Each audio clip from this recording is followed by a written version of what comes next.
Hi there, friends. Let's talk about Acts, the 17th chapter. There's one particular portion that I just want to highlight for a moment, and we see that Paul is in Athens and he's waiting for others to come and join him. And the scripture tells us that he went to the synagogue daily and he spoke with the leaders and those who were devout persons, and that he also went to the marketplace to reason with people and to give them what he was teaching.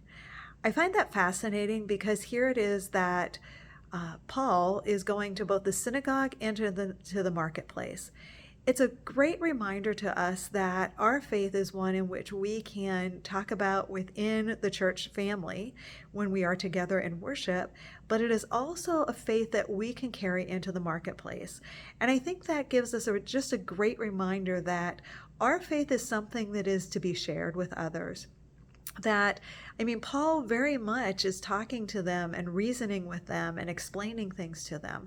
And I have to wonder if we in the 21st century are doing the same thing.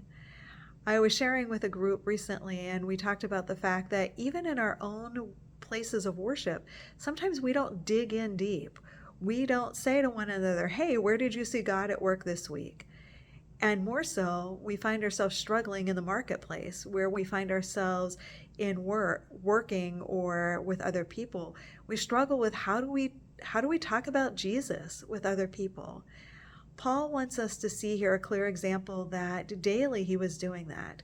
So friends, whether you recognize it or not, even just a simple conversation, even just a simple listening to someone can plant a seed in their lives. So don't be afraid to talk to one another about what Jesus is doing. When you gather in places together as believers, and don't be afraid to just in a casual conversation, whether it be in work or with a group of friends, to talk about what's happening in your life and how Jesus has changed you. It's also very fascinating to me, the scripture tells us that Paul did it daily. This is not something that we do just once a week or occasionally. We're called to daily talk about Jesus.